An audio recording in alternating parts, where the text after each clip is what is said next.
Welcome to Learn English in Real Life, your podcast for clear and structured lessons to improve your English skills. Today, we're exploring an important topic: how to find wholeness in your heart and mind. Listen carefully, and let's discover how to connect with our inner selves and grow stronger. Sometimes, even when life seems fine, we feel something is not right inside. We might have a good job, nice friends, or a full schedule, but a quiet feeling says something is missing. This feeling might be restlessness, like we're not fully ourselves, or a thought that life should mean more. In my opinion, this feeling matters because it shows our heart and mind want to feel complete. We often try to ignore it, saying, "I'm just tired," or "it'll go away." But this feeling stays, like a soft voice asking us to listen to our heart. This is a wish to feel whole, where our thoughts, feelings, and dreams work together. This wish to feel whole is something everyone has, but we don't often talk about it.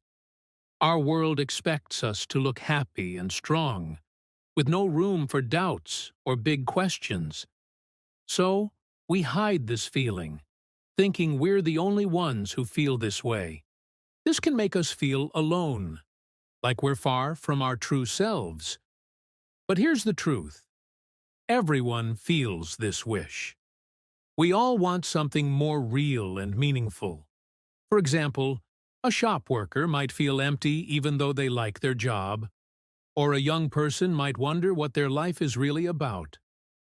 When we see that others feel this too, we realize we're not alone. I believe this shared wish is like a thread that connects us, even if we don't say it out loud. This wish to feel whole often makes us act in ways we don't understand. For example, we might keep doing things that don't make us happy, like worrying too much about pleasing others. Why do we do this? This repeating comes from our heart's hope to fix something from the past, like a time when we felt left out or not good enough. A long time ago, a thinker noticed that people often go back to things that hurt them, either in their thoughts or actions. He wondered why we return to pain.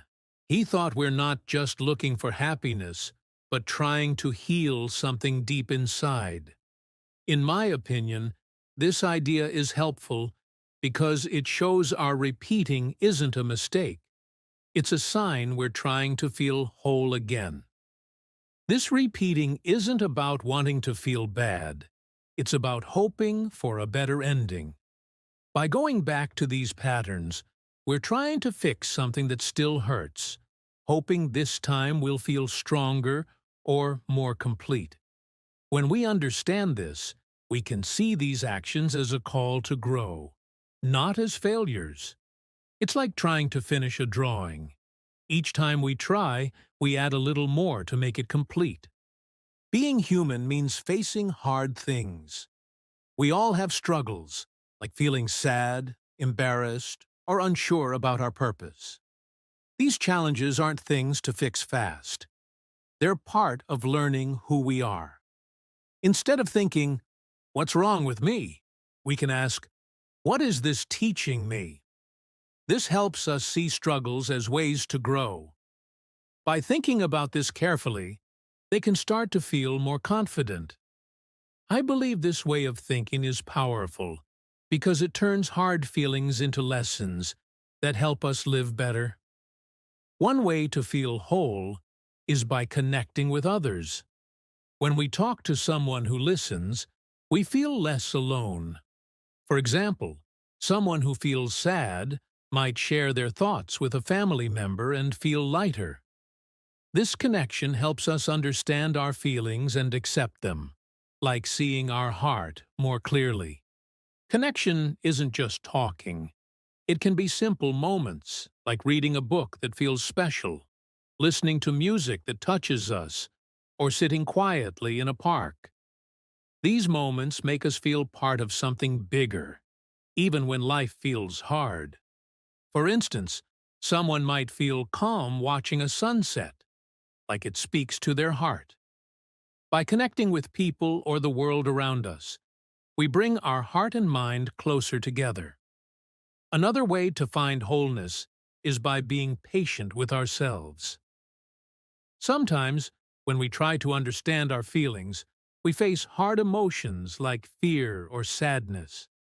Being patient means letting ourselves feel these things without trying to fix them right away. This patience is like taking care of our heart. It helps us deal with tough feelings over time. It's not about never feeling upset, but about learning to live with these feelings so they don't stop us. For instance, someone who feels angry after a fight might take a moment to breathe deeply before talking. These small steps build our strength and help us feel more balanced. Healing also means learning new ways to handle our feelings. It's not just about feeling emotions, but about doing things in a new way. We might notice we avoid problems by staying busy. Instead, we can stop and ask, "What am I feeling?" By paying attention, we can try something new, like writing down our thoughts to understand them better. Or we might practice saying no to extra tasks when we're too busy, which helps us feel in control. These new habits take practice, like learning to kick a ball. At first, it's hard, but each try makes it easier.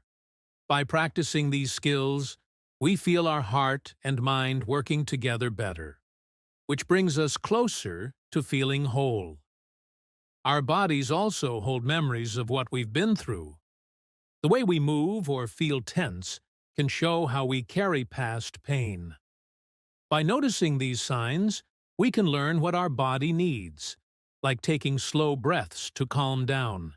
Healing doesn't always need big changes. It's often about small things, like pausing to breathe deeply or walking slowly when we feel upset.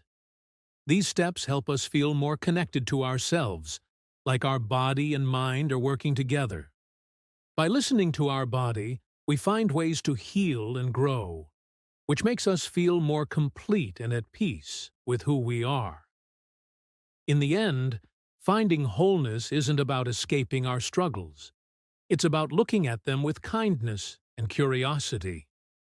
Many of us think healing means never feeling sad or scared, but wholeness means accepting all parts of being human, even the hard ones. By accepting these feelings, we build a life that feels more meaningful, even if it's not always easy. It's a life where we're more open to our emotions and ready to grow. I believe this journey is important because it helps us live in a way that feels true to who we are. It's about being present with our heart and mind, which makes us feel more alive and connected. This journey takes courage and patience. It's not just about feeling better, but about becoming more whole. We do this by listening to our inner wishes, connecting with others, and trying new ways to handle challenges.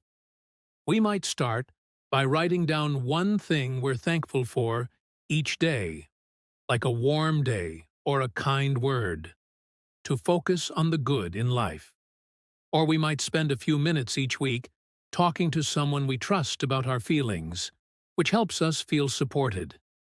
Every small step brings us closer to a life that feels full and balanced, like planting seeds that grow into a beautiful garden over time. These small efforts help us build a stronger connection with ourselves and the world around us. In this episode, we explored how to find wholeness in your heart and mind.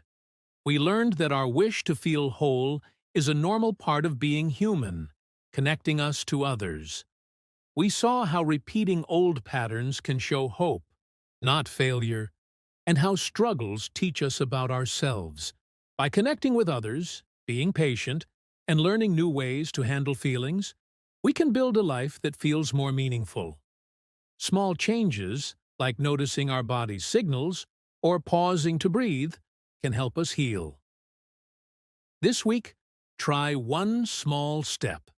like writing down a feeling you had today, or talking to someone you trust. Think about what it teaches you. Until our next episode, keep practicing your English and stay curious.